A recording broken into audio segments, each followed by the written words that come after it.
on my way home from the park. And I just had another thought. They just keep popping up. God knows. Ooh, the clouds look like marshmallows that are when they're toasted over sweet potatoes. Okay, so in this world that we live in, at least in America, I'm not sure how it is in other countries, although I'm pretty sure it's very similar. In this country, when you want to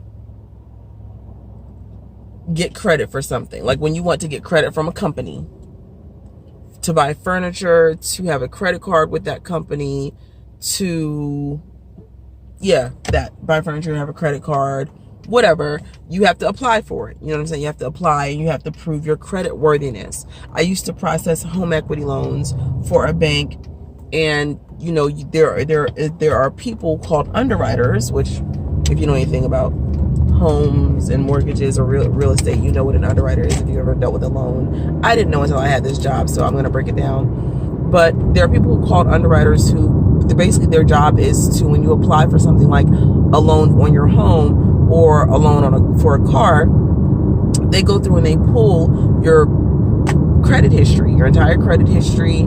They look at your spending accounts, your spending history, and they really just kind of do it with a fine-tooth comb, go through and determine if you're worthy of that bank's credit or money. Now, when you think about how people say respect has to be earned and trust has to be earned, I've never liked the way that sounds, and it's only recently occurred to me why I don't like the way it sounds, and it's because it sounds so inhumane. Like, for me to say, well, no, you know, you have to earn my respect, it's like, well, I'm definitely not a bank, and I'm definitely not lending you anything. Like, I'm not giving you any sort of equity that I cannot spare to, you know what I'm saying, part with. Oh, that's so beautiful, that sky. Oh, gorgeous, gorgeous. Look at this. I cannot be the only one that thinks this is beautiful. Look at that. Look how beautiful that sky is.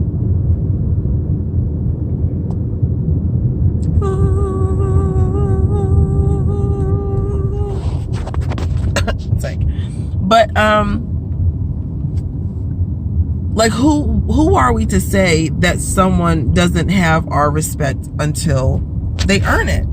Like, and how long would it take for somebody to earn your respect? Is there a probationary period? Is it 90 days? Is it 30 days? Like, it's just kind of an insane idea. And I don't think that a lot of people, I don't think that everyone who uses that term, who uses that phrasing, or who says that, I don't think they all mean it literally, like you have to earn, because I know that if they go and get a job or whatever, or they meet someone that they admire, that person's going to have the respect, and it does not have to be earned.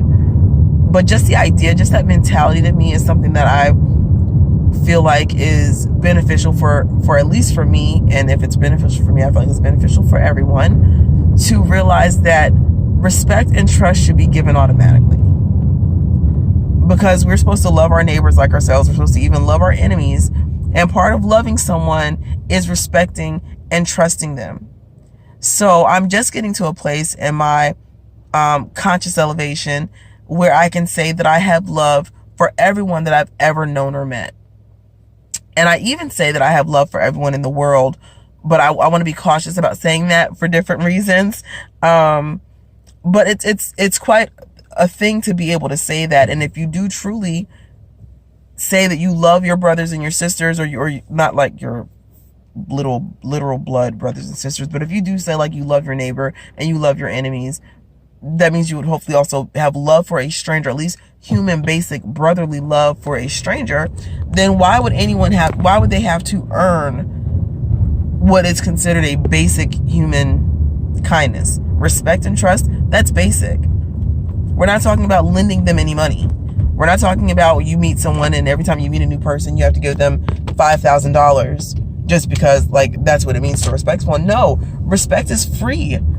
Respect is absolutely free. Trusting someone is absolutely free. It costs you nothing to trust someone. It costs you nothing to respect someone, and it literally costs you nothing to love anyone. And I'm always afraid of sounding like I'm being harsh or preachy or like holier than thou, but that's not what I'm doing or being or saying. But I truly believe that love is a healing solution. It is a healing compound.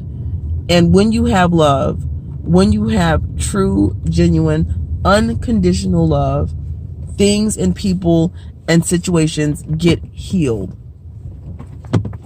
And when you start thinking that, oh no, my respect has to be earned, oh no, my trust has to be earned, my this has to be earned, it's a mentality that separates us from other humans.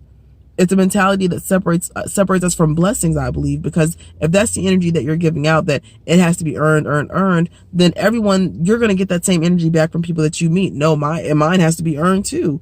When really it should be a given thing. That's like telling someone, I'm going to disrespect you until you earn my respect, or I'm not going to have any respect for you. I'm going to think everything that you tell me is a lie until you prove to me that I can trust you. Whereas the inverse should be true. Out of all those things that I mentioned, love, respect, and trust, from my point of view as a human being, anyone that I meet has those things for me automatically.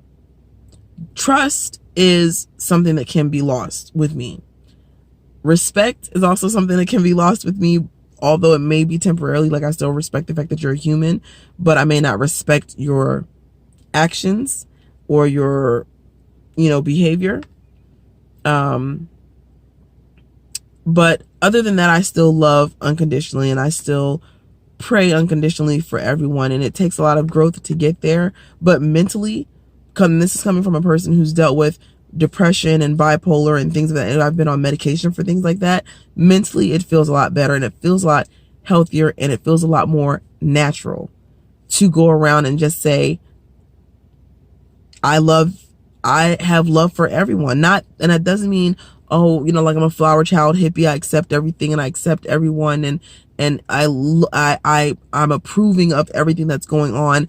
I accept people for who they are. That doesn't mean that I would invite them into my home, or, well, maybe I shouldn't put it that way. I'm still growing, y'all. I'm still growing. What I'm trying to say is, like, just because a man commits a crime and I say I accept that man for who he is, does not mean I approve of his lifestyle, or that I have a preference for his lifestyle. Like, I would vote for his lifestyle. I would adopt his lifestyle. I would encourage others to have his lifestyle. It's not something that would be my choice. So you can accept someone and not agree with anything about them. You can accept someone and never wish to have that person in your inner circle. You know what I'm saying? Like there's a difference with just having basic respect and a brotherly love for people. Like, it's really just a basic kind of human courtesy is all I'm trying to say. I went on a tangent, and I always know when I go on a tangent because my voice changes from that cute, high, natural falsetto, that's an oxymoron, to this raspy baritone, to this raspy, Barry White baritone situation that's going on here. So that was just my little rant on people having to earn respect and trust. That's trash. Boo-boo. Dump it out. Give it automatically, and you'll get it automatically. Peace, love, and blessings.